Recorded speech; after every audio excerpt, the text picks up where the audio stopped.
Olá, turma, tudo bem com vocês? Eu me chamo João Vinícius, sou instrutor pelo SESI Senai e hoje nós estaremos juntos para mais uma aula, mais uma palestra, mais um conteúdo a ser abordado. E hoje o conteúdo é Administre seu dinheiro de forma consciente. Essa é a forma de conscientizarmos, a vocês, a nós, sobre o que nós fazemos com a nossa receita, o nosso dinheiro que nós ganhamos todos os meses, todos os dias para algumas pessoas, e como que essa forma de administrar esse dinheiro pode acrescentar na nossa vida. Então nós temos um conteúdo bastante simples, bastante explicativo em relação a tudo isso. E nós vamos administrar nosso dinheiro de uma maneira mais consciente, mais sólida, para evitar gastos desnecessários. Seguindo adiante, segundo a pesquisa de endividamento e inadimplência do consumidor, a PEIC, o percentual de famílias que relataram ter dívidas entre cheque pré-datado, cartão de crédito, cheque especial, carnê de loja, empréstimo pessoal, prestação de carro e seguro alcançou cerca de 60% em novembro de 2018. Houve-se um acréscimo, então as pessoas se endividaram mais em relação a cheques, cartões de crédito, carnês de loja, empréstimos pessoais, carro, financiamento. Então houve esse acrescimento, esse acréscimo desde lá de 2018. E o que remete a essa situação? Isso nos dá em conta do nosso consumismo, das propagandas que fazem nós consumirmos alguma coisa sem muita necessidade. Então foram apontados como principais tipos de dívidas, em primeiro lugar o cartão de crédito, representando por 77,4% das dívidas do país. Segundo os carnês de loja, de farmácia, de loja de roupas, de calçados, por aí vai, representando 14,8% desse endividamento. E o terceiro, financiamento de carro, para 10,2%. Então, são questões que está entrando ali em terceiro lugar, o financiamento de carro. Todo mundo quer ter um carro, um veículo para se locomover e ter mais facilidade no seu transporte. E as facilidades são enormes, entrada de R$2.000, R$2.700, R$5.000. E com isso vem bastante questões de taxas de juros, de taxas que você tem que pagar durante todo esse financiamento, prolongado de 48, 60 meses, e o que faz você endividar muito. Então, seguindo adiante aqui, para ter uma qualidade de vida e a saúde financeira andando junto, na mesma linha, você tem que ter a saúde integral. Então, isso quer dizer que você tem que ter o equilíbrio entre o físico, o mental, o emocional, o espiritual e o social. O físico, para que você tenha uma saúde financeira duradoura, uma coisa tranquila, é que você tenha saúde, seu físico esteja bem adaptado, que você não sinta nenhum tipo de doença, algum tipo de malefício, que vai fazer com que você interrompa a sua jornada de trabalho, que você pare de trabalhar por determinado período para se recuperar. Assim como você não tenha nenhum tipo de saúde, danificando aí a sua saúde, para que você possa ter gastos com sua saúde. Isso vai fazer você ter uma qualidade de vida maior e a sua saúde financeira vai se sobressair. Mental é que quando você não tem nenhum tipo de pensamento, que vai fazer com que te leve para baixo emocionalmente, que já acarreta ali o emocional também, e que você tenha uma mente tranquila, uma mente saudável para saber se sobressair diante de situações desesperadoras, em relação a endividamentos, essas questões todas. O espiritual é você estar bem com o seu interior, com sua paz espiritual, para que você possa estar em sintonia e fazer todas as questões sociais bem para uns, bem para outros, e bem para consigo mesmo, para que dê certo todo esse equilíbrio, essa saúde integral necessária para você ter uma qualidade de vida extremamente boa e a saúde financeira desejável. Seguindo adiante, para que serve o dinheiro? É uma pergunta que nos ronda muito comumente lá nas nossas crianças, nos nossos filhos, quando eles estão passando a entender, né, mais questões sobre o dinheiro, ter curiosidade sobre as questões do mundo. Então vem a primeira pergunta: pai, mãe, para que serve o dinheiro? Né? Então, para que serve o dinheiro? A associação do dinheiro com a felicidade não depende do quanto você ganha, mas de como você gasta. Então, o dinheiro serve para conquistar tudo aquilo que nós desejamos, né? Algumas pessoas têm mais, outras têm menos, outras estão ali no meio termo, mas vai depender de tudo como você gasta, não de quanto você ganha. Para uns, né, ser feliz, né, com dinheiro para comprar mais coisas, para você fazer um churrasco de fim de semana, comprar um brinquedo para sua filha, né, fazer coisas, benfeitorias, isso no dinheiro nos proporciona. Mas para algumas pessoas, quanto mais ela ganhar para essas situações acontecer, é melhor, né? Mas isso vai depender de quanto você ganha.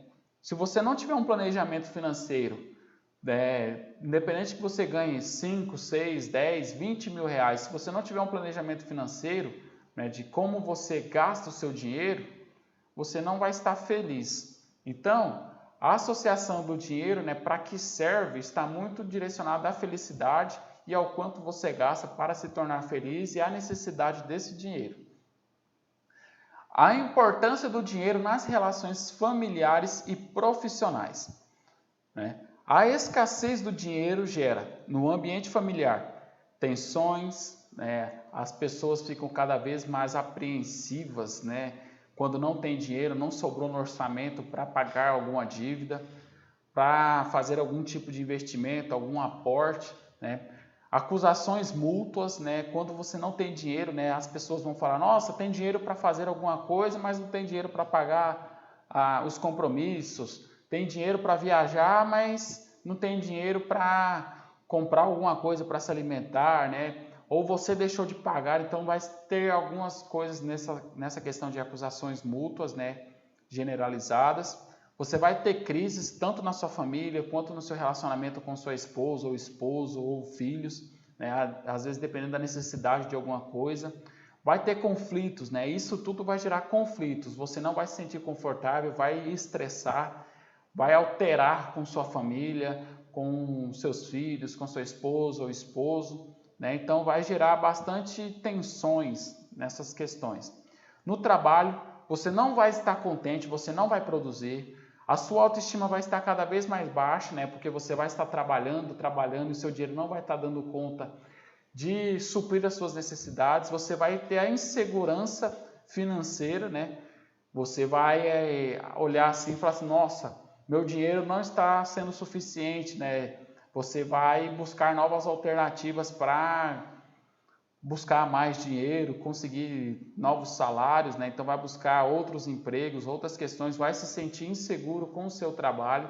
Você não vai ficar bem-humorado, você vai se sentir mal-humorado, né? Porque você vai estar naquela tensão ali de produzir para tentar uma promoção para ganhar mais, né? Você vai se tornar agressivo, a agressividade vai fazer parte desse trabalho, né? E você vai ter desatenção com muitas coisas, então você não vai render, você não vai ser produtivo no seu ambiente de trabalho, com as relações interpessoais que vai acontecer nesse ambiente de trabalho. Então você vai ter diversos fatores, né, que vai te prejudicar também no trabalho, né? E os fatores que impulsionam o consumo, né? O que pode te levar a você fazer esse consumo exagerado, né? Que vai ocasionar, inflacionar a sua receita, né? O seu ganha-pão, aquilo que você ganha mensalmente. Então, né, nós temos dois fatores aqui. Nós temos que entender primeiramente o que é desejo. Então nós temos dois tópicos ali, ó. Não supre uma necessidade básica e pode ser dispensável. Então um desejo é como você sentir a necessidade, né, digamos que não a necessidade, porque a necessidade é o outro ponto que nós vamos falar adiante. O desejo é que você sente o desejo mútuo. Eu tenho o desejo de comer agora um chocolate. Então, não necessariamente isso vai ser uma necessidade, é apenas um desejo, né? E essa questão de você consumir um chocolate, ela pode ser dispensável, entendeu? Evitando você ter gastos desnecessários naquele momento. Não que você tenha o desejo de comer um chocolate que você possa comer em determinado momento mais para frente, mas que ela pode ser dispensável naquele momento, né? E que aquilo tudo é uma questão de desejo. E os outros fatores é a questão das necessidades. Você precisa entender o que é necessidade. Necessidade é algo indispensável para viver. Então, alimentação, abrigo, né, o sono, a segurança. Então, isso tudo são questões necessárias, né, que você tem de uma necessidade de ter para você sobreviver. Então, ela é indispensável. Você necessita de comer para sobreviver. Você precisa de um lar, de uma casa, de um abrigo para morar. É uma necessidade. Você precisa de uma cama para descansar, para dormir, né? E trabalhar no dia seguinte. Então, isso são questões indispensáveis. Desejos e necessidades variam de pessoa para pessoa. Então, isso vai depender muito. Para alguma pessoa, algum desejo é uma necessidade. Ou vice-versa, às vezes uma necessidade às vezes é maior do que o desejo de uma pessoa. Então tem que se diferenciar essas duas questões. O indispensável para uns pode ser dispensável para outros. É aquela mesma questão da necessidade e do desejo, que varia de uma pessoa para pessoa, né? A tendência à compra está relacionada com a personalidade de cada pessoa, com suas necessidades, objetivos e desejos. Então, se você tem um planejamento financeiro para você comprar aquele desejo que você tem, então ela já se transforma, ela não é mais necessidade. Então, você fez um planejamento, então você vai consumir aquele objeto para o seu desejo, que você deseja aquilo. Você deseja um carro, você deseja comer alguma coisa diferente. Então, isso não é mais necessidade. Você planejou, então isso você vai criar planejamento para conquistar o seu desejo. A partir do momento que você necessita, você vai também planejar para conquistar uma necessidade. Mas isso difere de pessoa para pessoa. Nenhuma pessoa é igual a outra. Todas as necessidades e desejos, elas são diferentes. Então, lá nas questões fisiológicas do corpo, nós temos as questões, né, que fala bem assim: temos que respeitar o princípio de individualidade biológica de cada pessoa. Então, cada uma vai pensar de uma maneira diferente, relacionando o que é desejo e o que é necessidade. Seguindo adiante, temos que evite comparações, né? E como essas comparações? É competir entre vizinhos, parentes, amigos e chefes. Nós competimos muito, né, em relação assim, nossa, eu estou vendo meu vizinho com um carro novo, eu também quero um carro novo. Então você vai competir com ele para quem tenha um carro novo mais rápido, ou um carro novo melhor que o outro. Isso são questões de competições. Isso se dá também nas competições entre parentes, familiares. Minha tia comprou uma máquina de lavar, eu também vou comprar uma máquina de lavar, só que eu vou comprar muito melhor. Isso é uma questão de competição. E também tem a comparação, né? Minha tia comprou a máquina da marca X, eu vou comprar da marca Y, que é muito melhor. Há questões de chefes também, entre amigos, rola muito essa questão, entendeu? Você vai ter aquela questão assim, determinada pessoa está numa hierarquia X, né? Está num outro patamar mais elevado que eu. Então eu vou competir porque eu quero alcançar aquele local, eu quero aquele cargo, eu quero aquela situação. Isso é uma questão de competição também e vai se comparar por que ele está lá em cima e você não. Se você também fez coisas que merecia estar no local dele.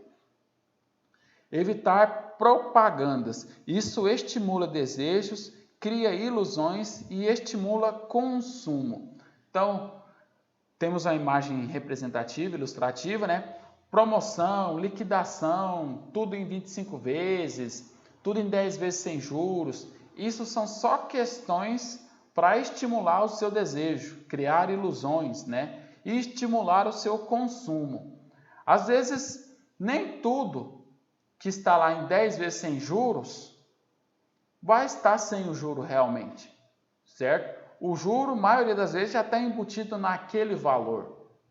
Então, eles ilusionam aquela questão de 10 vezes sem juro. E a pessoa fica atraída, né? Estimula um desejo dela de adquirir aquele determinado produto que está em oferta. Então, nós temos que evitar essas questões, sim, também. E aqui nós temos um comparativo entre despesas reais versus o orçamento. Então, nós temos 3 campos que nós vamos analisar cada uma dessas situações. Em primeiro, ganhos superiores aos gastos, né? Então, essa situação possibilita ao cidadão dispor de resolver financeiramente, que ela consegue se resolver, né? Ela tem algum tipo de reserva. Então, se ela ganha R$1.000 e ela tem de gasto mensal R$500, ela vai ter R$500 para saber aplicar de maneiras diferentes. Ou ela vai fazer uma poupança, ela vai fazer algum tipo de aporte financeiro, né? Então ela vai ter algumas situações que vai fazer ela ter algum tipo de investimento lá no futuro, para que quando ela precisar, ou ela ter alguma questão para suprir alguma necessidade ou algum desejo repentino, ela vai ter. Segundo, nós temos aqui ganhos iguais aos gastos. Isso é uma questão de equilíbrio, né? Então, quando você já está nessa situação, você requer pesquisar melhor os preços para se comprar algo. Você precisa comparar as mercadorias. Às vezes, nós temos diversas situações onde a gente tem que escolher um produto B ao invés de um produto A. Por quê? Às vezes o produto B ele é um pouco mais inferior ao produto, né? Vai caber no seu orçamento do que o A. Isso é uma questão de comparar mercadorias e às vezes vai fazer o mesmo sentido, né? Vai estar na mesma linhagem, né? Eliminar qualquer desperdício. Se você tem um equilíbrio igual, né, o que você gasta e o que você ganha, você vai ter que evitar o desperdício para não ficar no vermelho a sua conta.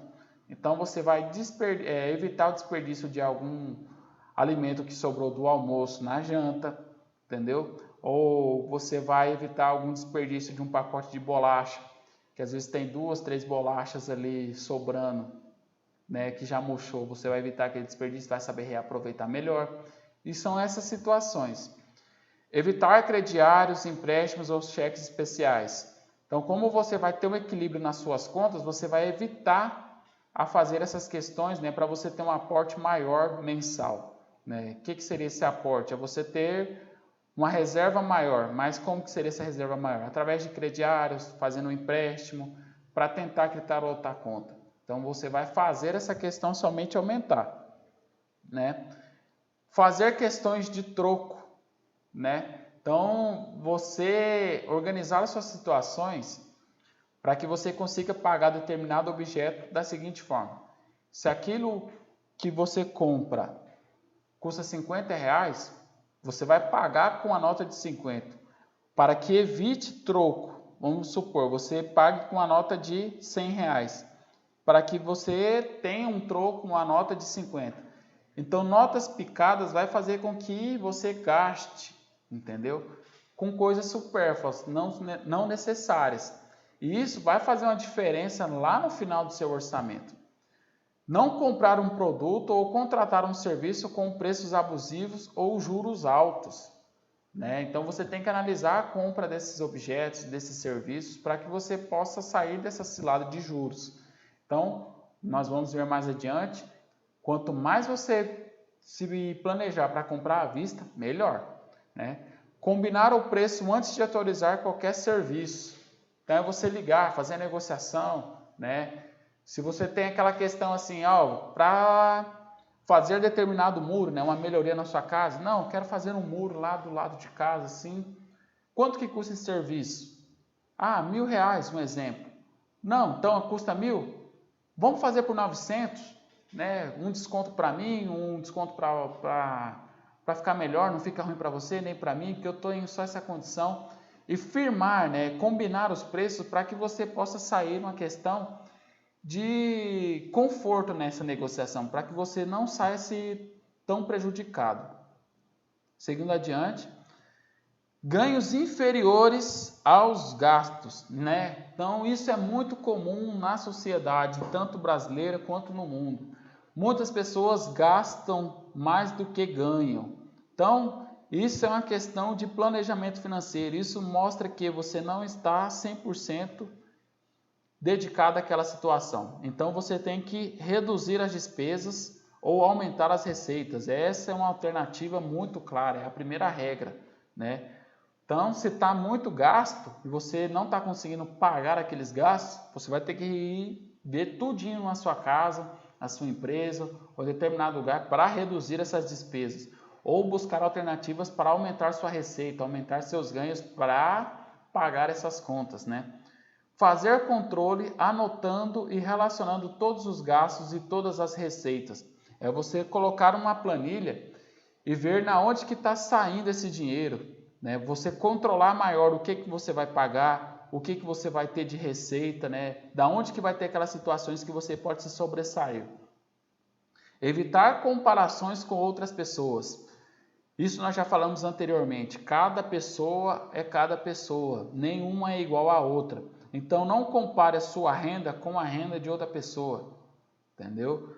Essas questões são muito relativos. Necessidades são extremamente diferentes uma das outras. Concentrar suas compras naquilo que é necessário. Se você tem ganhos inferiores aos seus gastos, por que você vai gastar energia olhando algum produto que você não pode adquirir naquele momento? Por conta dessa necessidade de quitar os seus gastos, né? Então, concentre só naquilo que é necessário, até passar essa situação e depois você se planejar novamente para conseguir outros objetos, outros desejos, outras necessidades. Seguindo adiante, nós temos uma curiosidade. Segundo o IBGE, Instituto Brasileiro de Geografia e Estatística, 85% das famílias brasileiras gastam mais do que ganham todos os meses. Isso se dá muito em questão dos cartões de crédito. Os cartões de crédito ficaram mais populares com o decorrer dos anos. E com isso, algumas pessoas acham que cartão de crédito é sinônimo de dinheiro. Então, tem que ter essa diferenciação.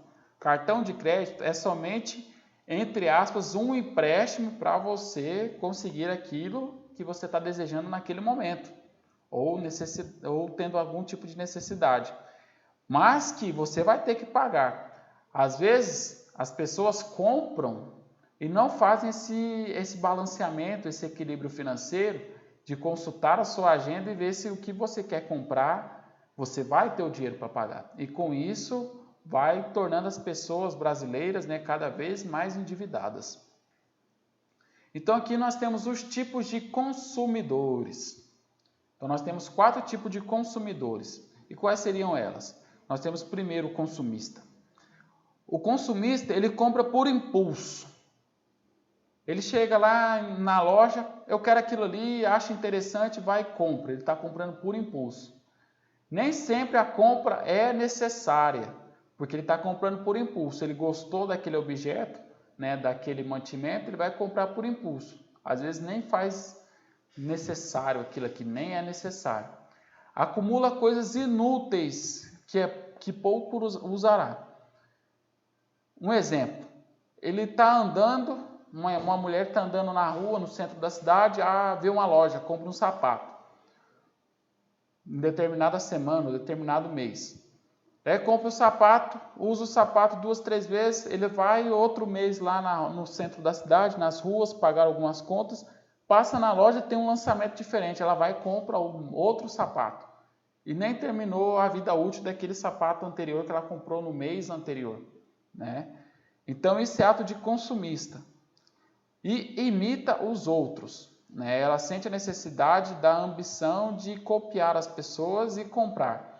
Se uma pessoa compra um iPhone 7, nossa, aquele telefone é bom, eu também quero, porque ela comprou, eu também posso, vai lá e compra o mesmo iPhone 7. Isso é questão de consumista, não de um consumismo racional, pensado, certo? Então aqui nós temos um vídeo de como que anda a situação do mundo hoje, em relação ao consumismo.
New shiny iPhone 5. New shiny iPhone 5. New shiny iPhone 5.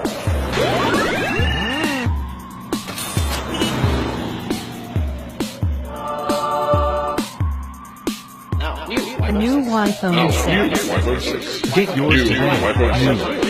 The new iPhone 10. The new iPhone 10 by today.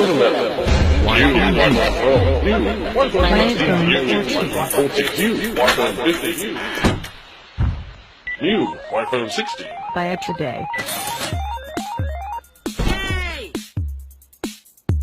New iPhone 17. Buy it now. New iPhone 18. Buy it today. New iPhone 19. Buy iPhone it 20. 21.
Então nós vimos no vídeo, né, que as tecnologias estão cada vez mais avançadas. Quando você compra um produto hoje, amanhã já saiu outro novo dele, do mesmo, né, com novas ferramentas, nova memória, nova questão de expansão de processadores e por aí vai.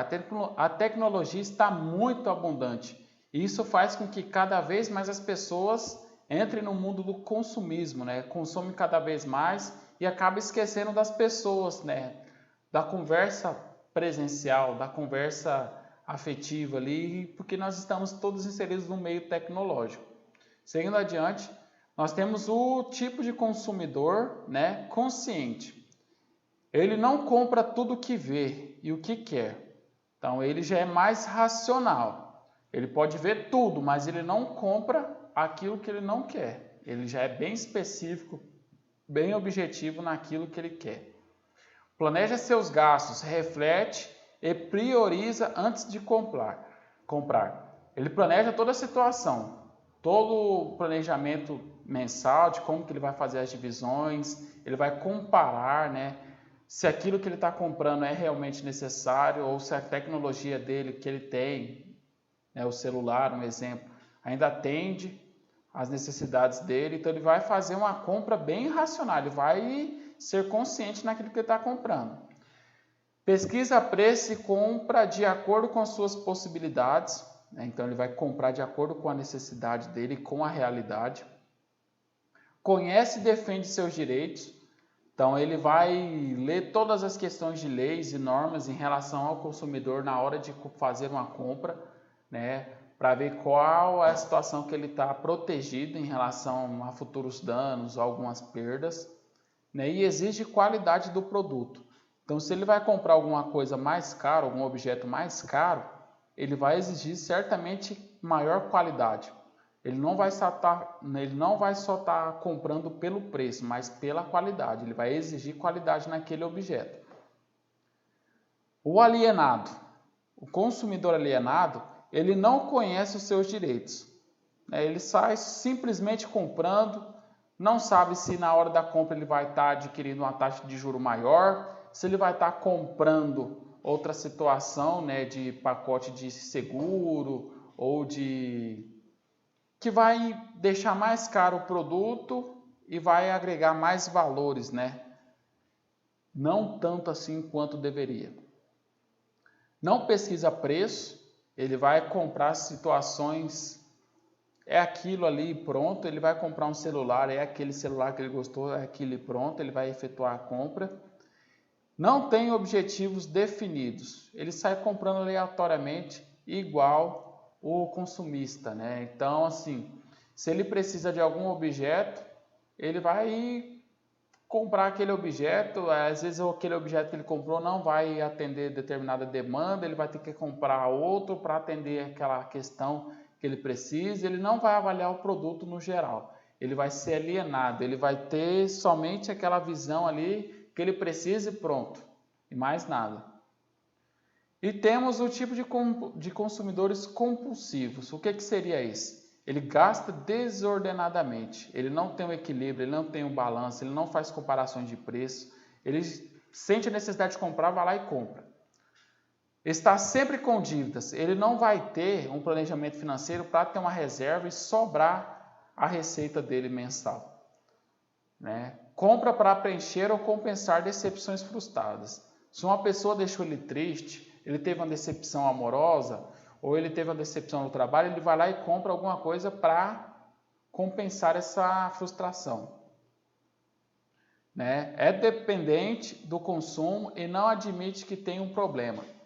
Então, ele vai comprar compulsivamente, né, na hora inadequada, de maneira inadequada, e não vai assumir que aquilo que ele comprou, que aquilo que ele adquiriu, né, é necessário. Ele não vai ver se isso que ele está comprando foi apenas por uma questão de compulsão dele. E ele não vai admitir que ele tem essa questão, né, da compulsividade.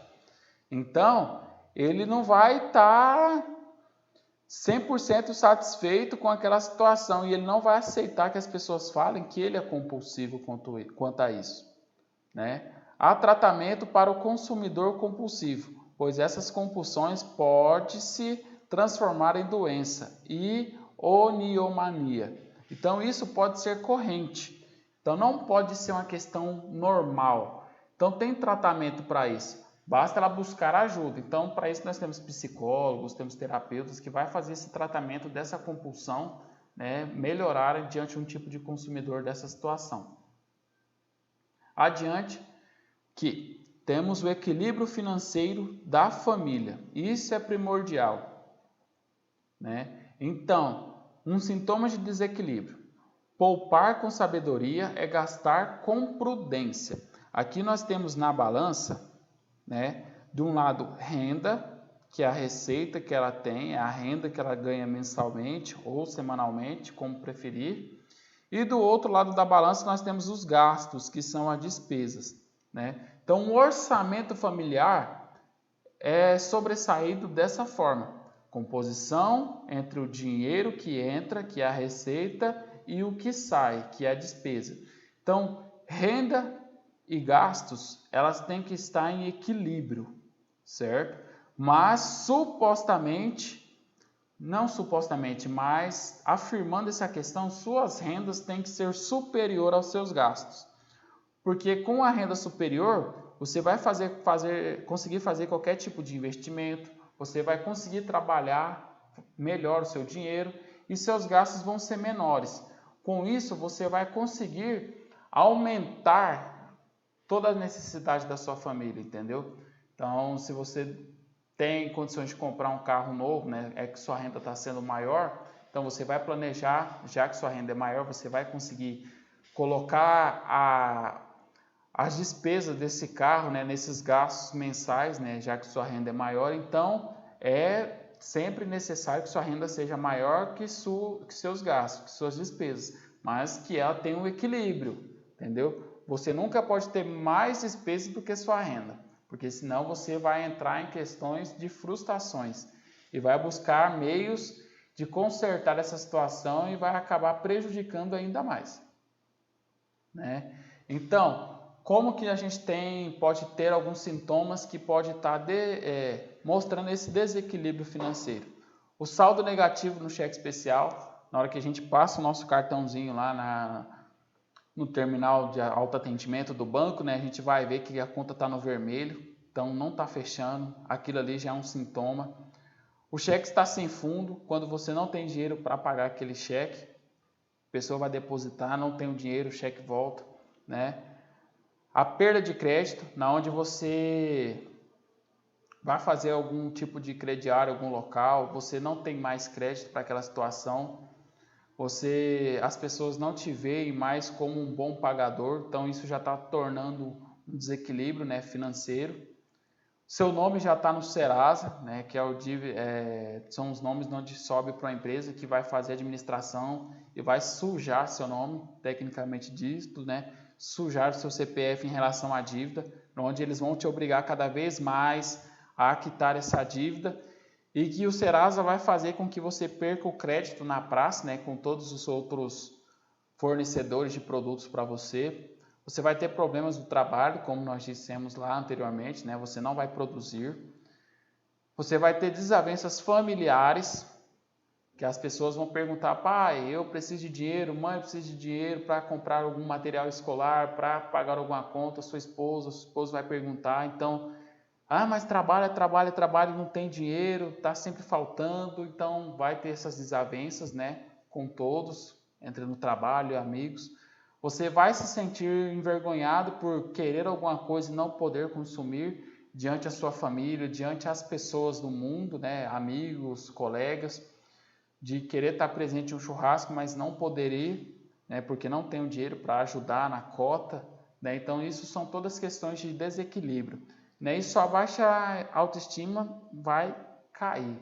Cada vez mais você vai se sentir, né, insatisfeito, você não vai se sentir aquela pessoa capaz de produzir mais dinheiro e satisfazer todos os desejos, as vontades próprias suas e da sua família, né?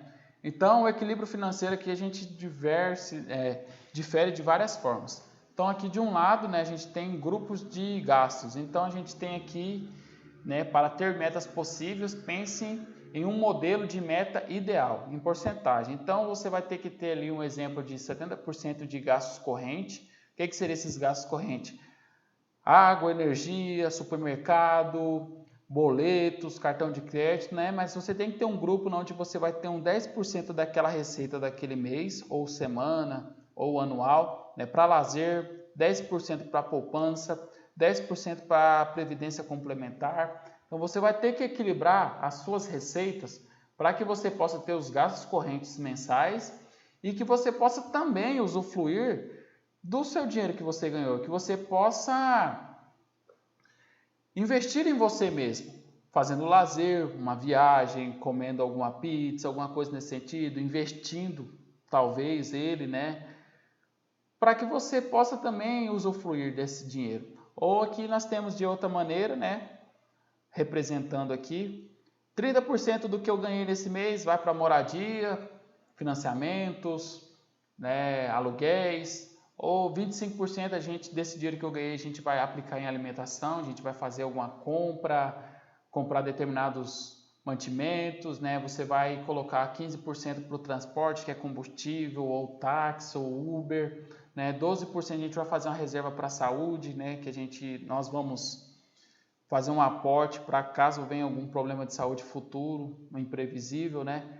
A gente tenha 10% a gente vai gastar com educação, porque a educação tem os meninos da faculdade, as crianças que vão crescer, ou a educação do curso superior que eu estou cursando, ou um curso técnico, né? E 8% do que sobrar ali dessa questão toda a gente vai gastar divertindo, indo no cinema, comprando um lanche, alguma coisa nesse sentido. Então tem que haver esse equilíbrio financeiro da sua família, né? Dos seus ganhos, dos seus gastos e destinar corretamente a porcentagem desses ganhos para cada gasto, para que nenhum se sobressaia o outro diante das necessidades. Devem os filhos participar do planejamento financeiro familiar? Sim, deve sim. Diversos estudos mostram, diversos economistas falam que desde pequeno, quando é implementado o planejamento financeiro familiar, isso incluindo os filhos, vai os tornar cada vez mais conscientes na hora dele ter a receita dele, na hora dele ganhar o próprio dinheiro. E isso vai influenciar na hora dele gastar.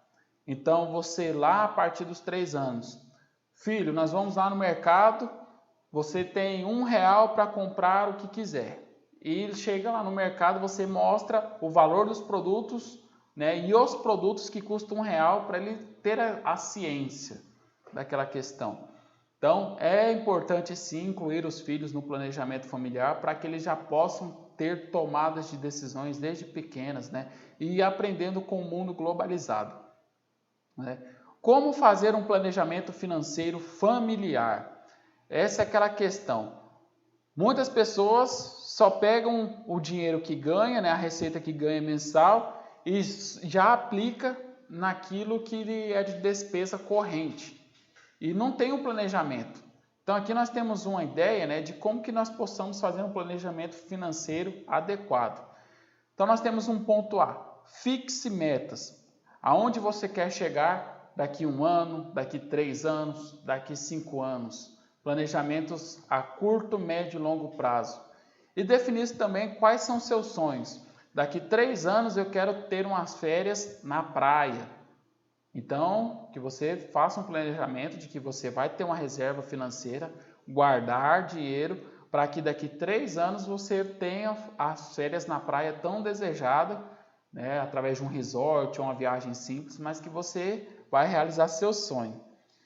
Item B, conheça a sua vida financeira pessoal familiar, conhecer tudo que entra, tudo que sai, conhecer as necessidades de gastos realmente necessários. Anote todas as despesas, até as pequenas. Relacione os ganhos. Analise as despesas de um período e a compare com o orçado e com o realizado. Afixe o planejamento na porta do refrigerador ou um local visível. Então essas são questões de que você tem que analisar para planejar a sua vida financeira. Compare o que você foi orçado eu vou comprar uma mesa nova para minha casa, né? E verifica preços, né? Eu verifiquei ali em 3 empresas, fornecedores, né, dessa nova mesa. 3 empresas têm preços diferentes, né? Compare aquilo que vai ser mais vantajoso para você e ver as condições de pagamento. Isso tudo é questão de planejamento financeiro. Aqui nós temos uma imagem que representa uma tabela de como você pode fazer esse planejamento financeiro. Então aqui a gente tem um quadro, né, onde você vai colocar todas as suas receitas, né, o que você ganhou no mês, seu salário, né, líquido, tirando os descontos, né, de INSS, imposto de renda, né, essas questões todas, né, e você vai colocar também o que você ganhou, se tem aluguel para ganhar, né, hora extras e tudo mais. Monte um canto. No outro canto você coloca, né, o que você vai investir, quanto que você ganhou, você vai investir.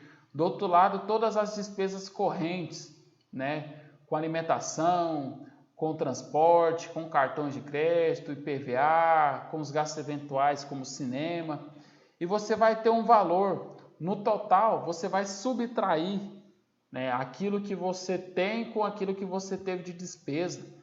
Então você vai ter um saldo total, né? O que vai estar tranquilo ali, o que você pode fazer um aporte financeiro, um investimento, fazer um fundo de previdência, né? Alguma coisa nesse sentido. Então, cria-se estratégias para que você possa organizar essas situações e ter um controle maior da sua gestão financeira, né? Tanto familiar quanto pessoal, individual. Seguindo adiante, nós temos um vídeo que vai representar bem essa situação. Olá, meu nome é Mirna Borges, eu sou do canal Economirna e lá eu dou dicas de economia de uma forma bem simples. E hoje o meu papo é com você que está pretendendo aumentar a família, mas está um pouco preocupado se esse sonho caberá ou não no seu orçamento. E para isso eu tenho uma excelente solução que se chama planejamento familiar. Tem gente que acha que isso é um bicho de 7 cabeças, mas hoje eu trouxe aqui 4 passos bem simples que vão te ajudar nessa missão. O primeiro passo é o diagnóstico financeiro. No diagnóstico financeiro, você conseguirá enxergar realmente como anda a sua saúde financeira e também identificar hábitos que não são tão saudáveis assim para as suas finanças. E como que a gente pode fazer esse diagnóstico? Seguinte, você vai utilizar um bloquinho e vai acompanhar todos os seus gastos durante 30 dias ali, anotando à mão. Assim você consegue enxergar ralos de dinheiro que você não via antes. Aqueles pequenos gastos, mas que no final do mês fazem uma baita diferença no seu orçamento. Segundo passo, estabeleça os sonhos. Você já parou para se perguntar quais são seus sonhos de curto, médio e longo prazos? Pois bem, nós precisamos ter clareza em relação a eles. Ter um filho é sim um sonho, mas quando você pretende realizar? Terceiro passo, faça um orçamento. Você precisa sim descobrir quanto custa para criar uma criança, então comece logo uma pesquisa de preços. Afinal, ter um filho vai impactar sim no orçamento familiar. Então, quantos % deste orçamento familiar será destinado para a criação do pequeno, hein? O quarto passo é comece a poupar o quanto antes. Depois que você descobriu quanto custa para manter um bebê, é muito importante que você comece ali a poupar mensalmente. Se você souber investir, melhor ainda. Além de poupar pensando no pequeno que está por vir, é muito importante que você forme também a reserva de emergência, que é um valor destinado para imprevistos. E quanto poupar por mês para esses imprevistos? A gente fala que o ideal é que você tenha guardado de 6 a 12 vezes o seu custo mensal. Quais imprevistos são esses? Por exemplo, alguém ficou doente, perdeu o emprego. Como você vai fazer fazer para sustentar a sua família durante este tempo. Então tenha-se em mente que você precisa também formar essa reserva. Acompanhe diariamente os seus gastos, isso é muito importante para que nada saia do planejado e também no momento que você receber o seu salário, se pague primeiro, ou seja, já retire a parte que você vai poupar para este lindo sonho. Espero que as minhas dicas tenham ajudado e que logo tenha um neném aí na sua casa. Lembra de se inscrever aqui no canal e apertar o sininho para não perder nenhuma novidade. Beijos e até a próxima! Então aqui ela deu dicas de como você se planejar financeiramente para ter um filho. Mas tirando a parte do filho, né, ter um bebê, são dicas de que você pode estar implementando na sua vida financeira, né, no seu planejamento familiar financeiro, que dá certo.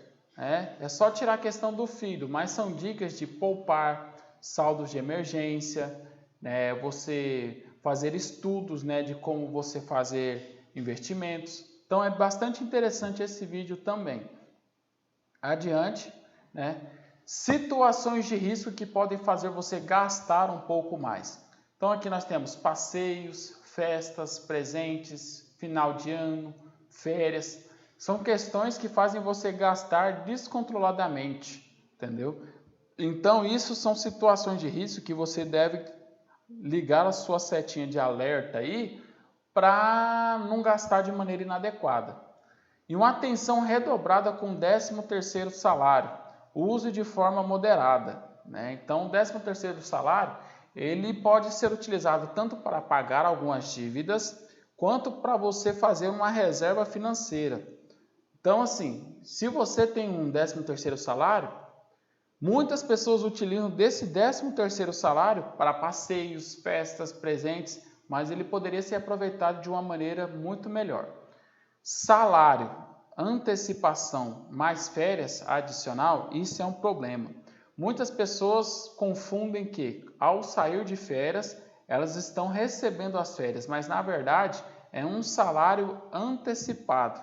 E que quando você volta de férias, você tem que trabalhar corrente 30 dias para ter um novo salário, uma nova receita. Então, atenção nessa questão.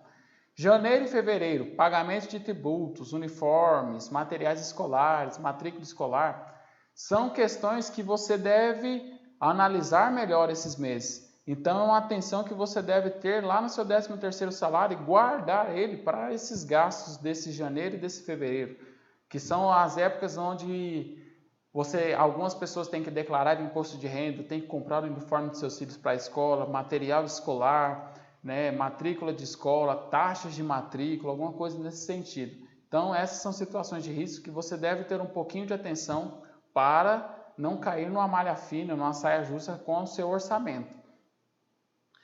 Aqui temos mais algumas dicas, né, dicas para economizar.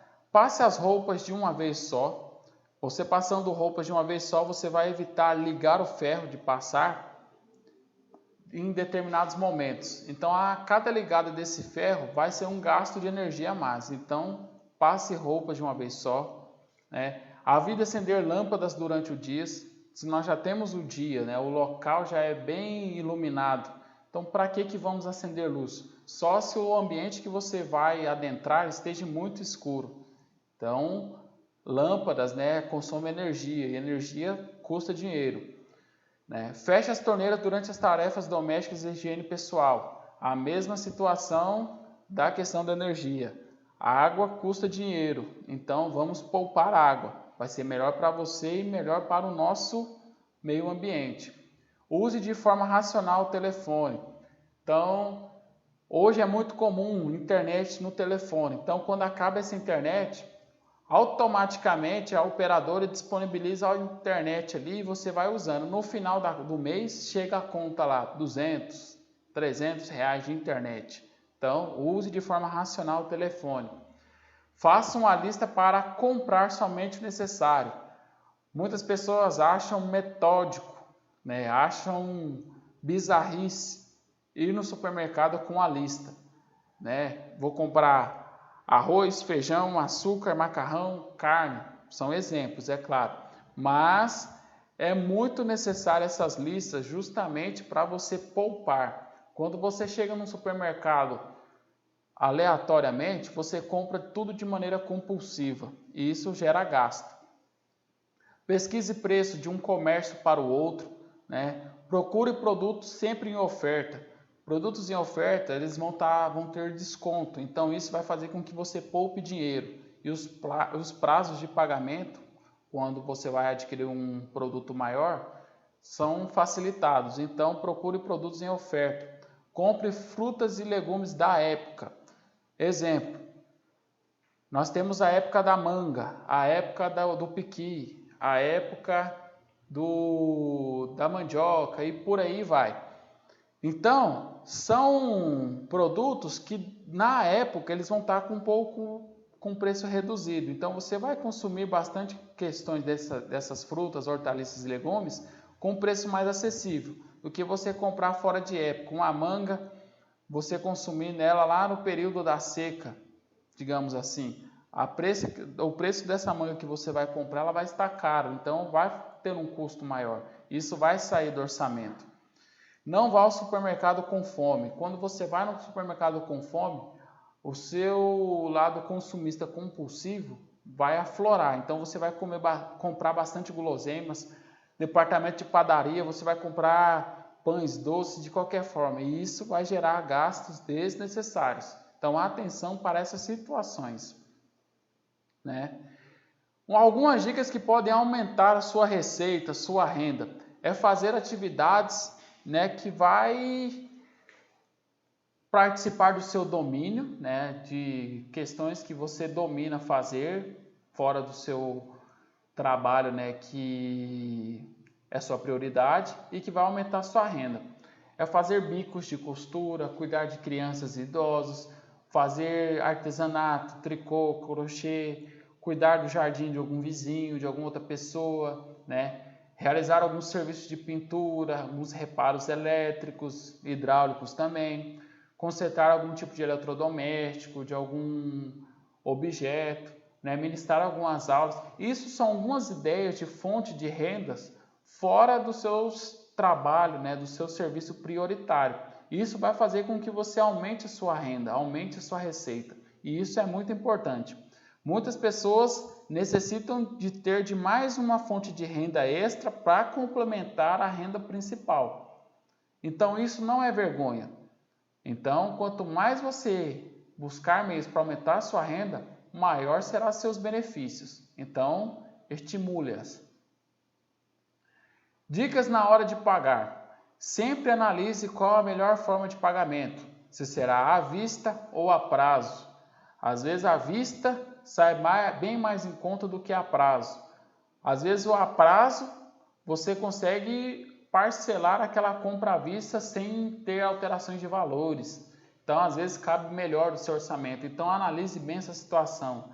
Tenha sempre o cuidado com os elevados juros e taxas. Então pesquise bem antes de efetuar a compra de qualquer objeto, de qualquer bem, de qualquer imóvel, porque as taxas de juros elas oscilam mês a mês, ano a ano, e isso vai inflacionando cada vez mais e saindo fora do seu planejamento financeiro.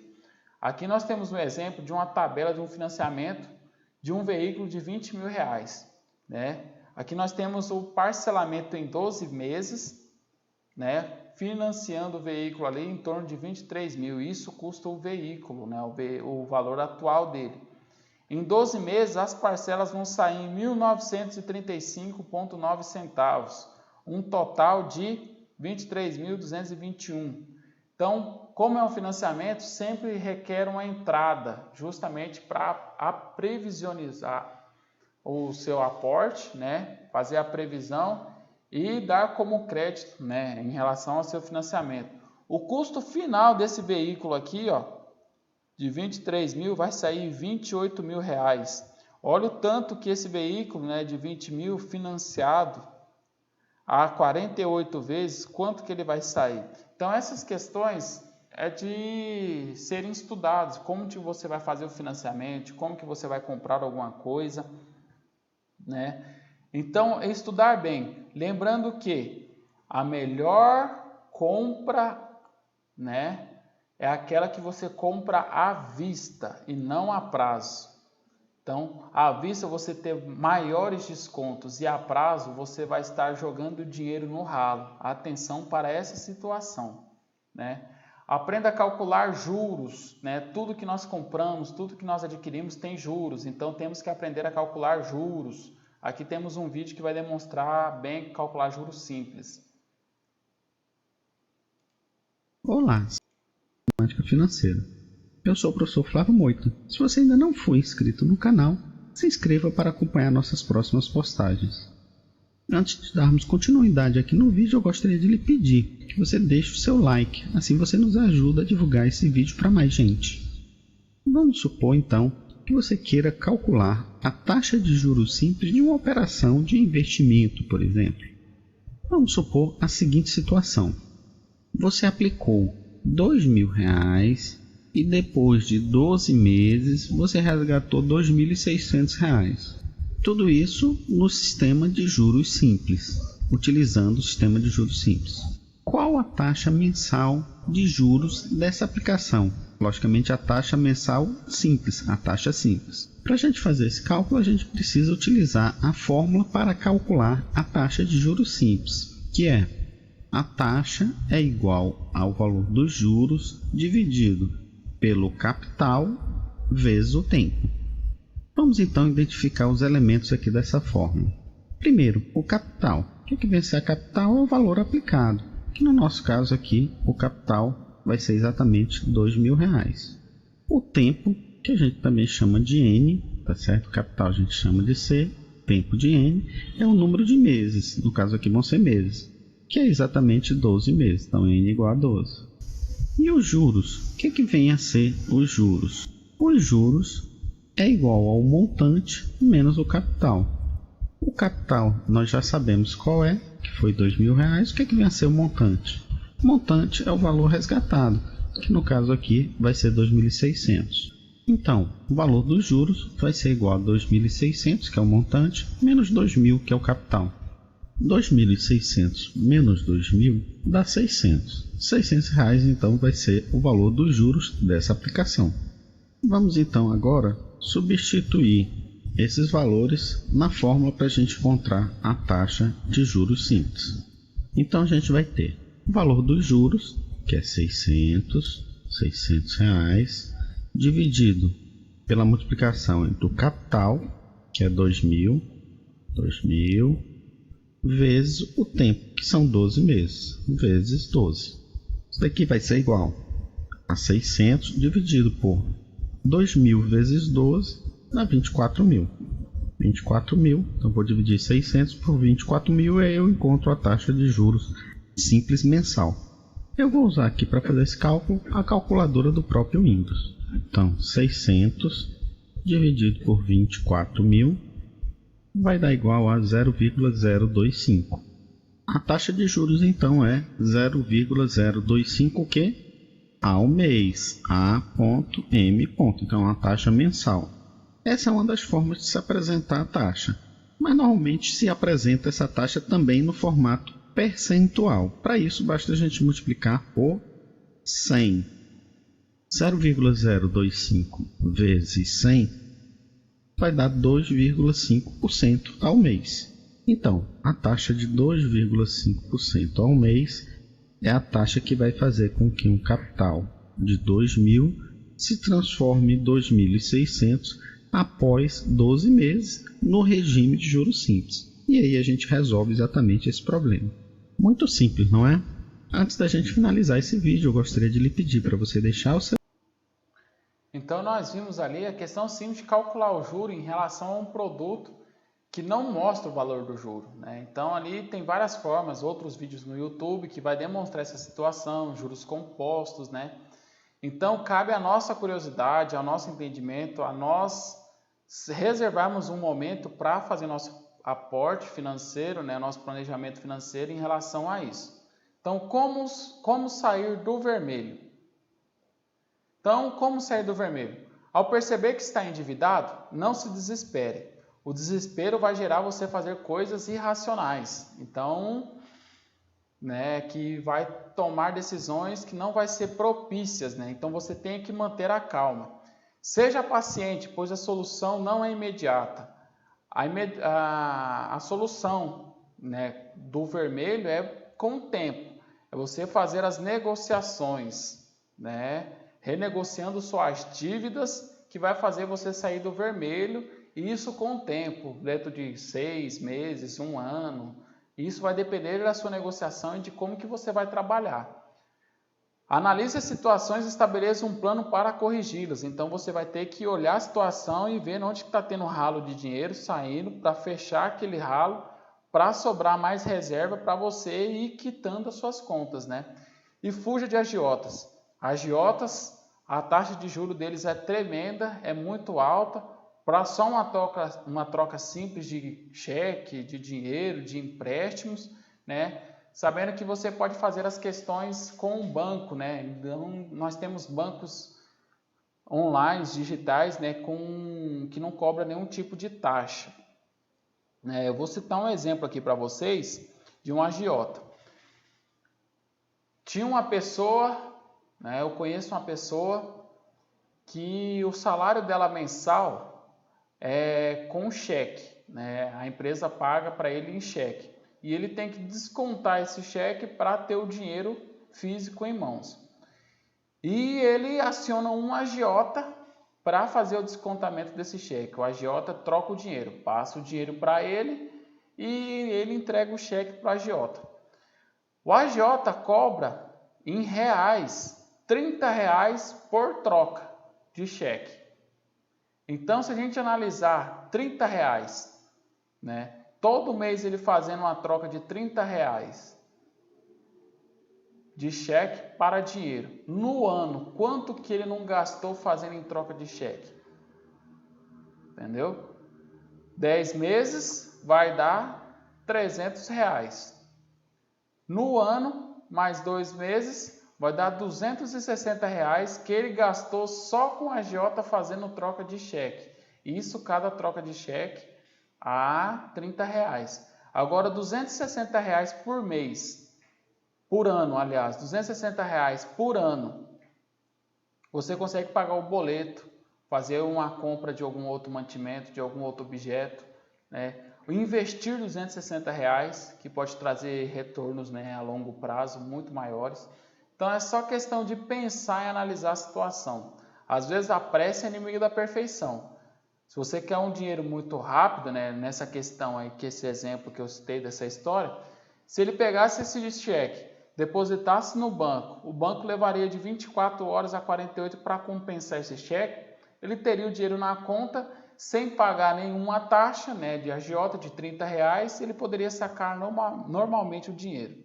Então é questão de nós agirmos racionalmente, pensando de maneira adequada, sendo assertivo nas nossas escolhas. Seguindo adiante, né? Passos para uma boa negociação. Anote tudo o que está devendo, liste tudo o que você deve, né? Liste todos os seus ganhos e receitas.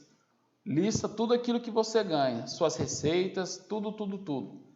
Analise as suas dívidas, né? Com aquela lista do que você está devendo, né? Você vai analisar suas dívidas, né?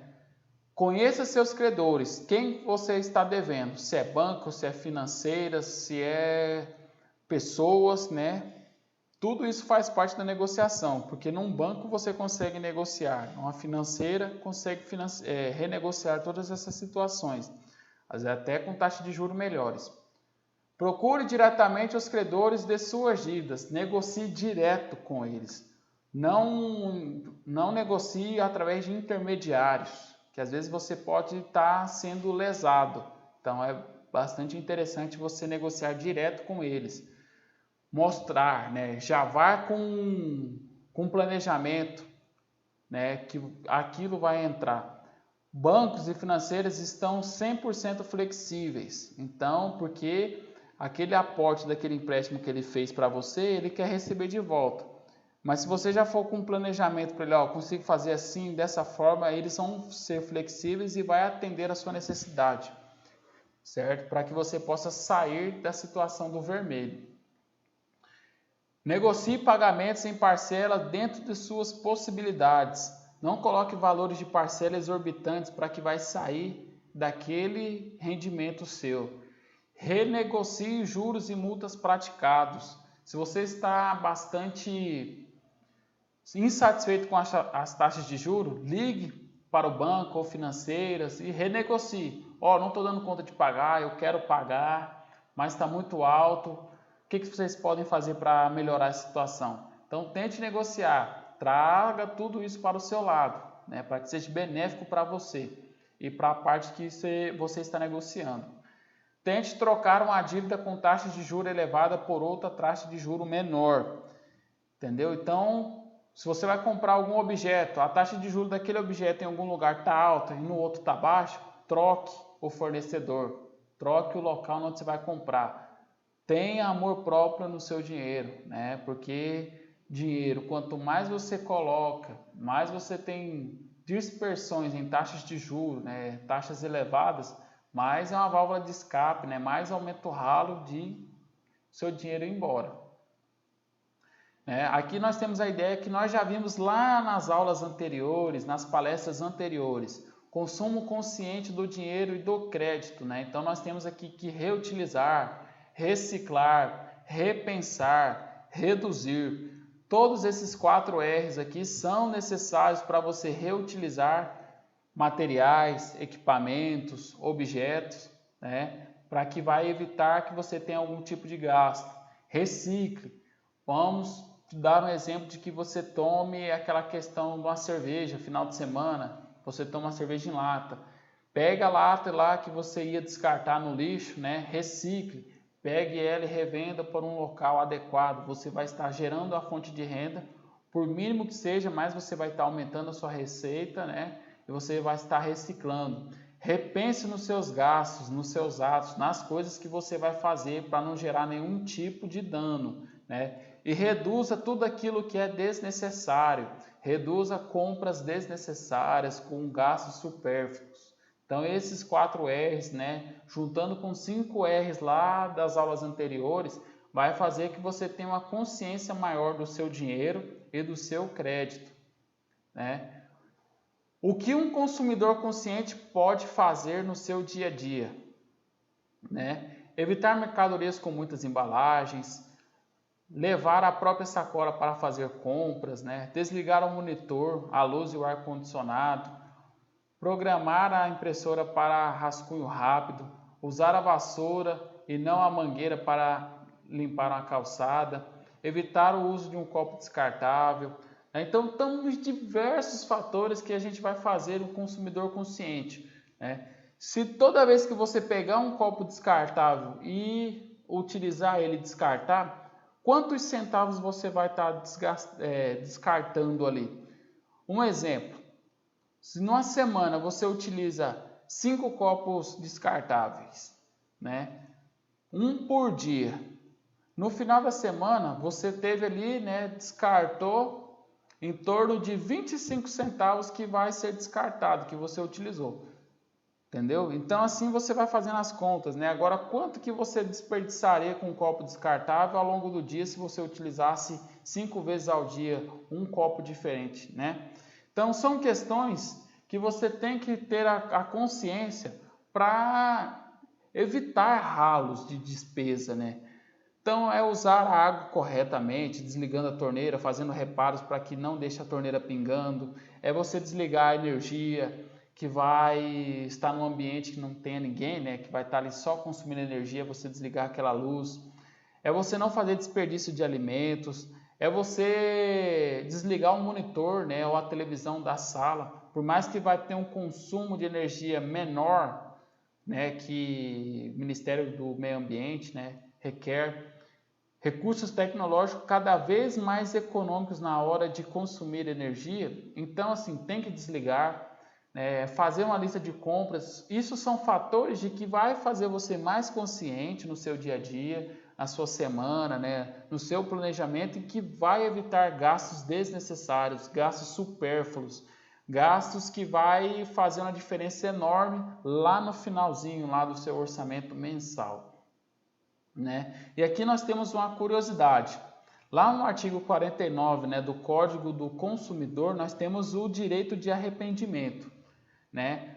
O consumidor que compra através de telefone, internet, né, telemarketing, fora de um estabelecimento comercial, de uma loja, ela tem 7 dias, né, válidos para cancelar a compra daquele equipamento, daquele objeto que ela comprou. Então isso cabe-se na lei do arrependimento. Então se você fez uma compra indesejada e se arrependeu dessa compra, né, se ela foi por telefone, internet, e você se arrependeu, você pode ligar no fornecedor, né, na loja, né, no estabelecimento comercial e cancelar a compra. Isso está dentro do artigo 49 do Código de Defesa do Consumidor. Então, pessoal, essas são estratégias que você pode ter para administrar melhor seu dinheiro. Aqui foram algumas dicas, espero que tenham gostado, né? Planeje mais, tenha um tempo para planejar a sua vida financeira que você terá muito sucesso. Aqui abaixo, segue minha rede social, né, o Instagram, @prof_João Vinícius. Caso você tenha alguma dúvida, segue minha página, pode me questionar, pode me perguntar que eu estarei salientando as dúvidas de vocês. Meu muito obrigado e até a próxima. Tchau, tchau.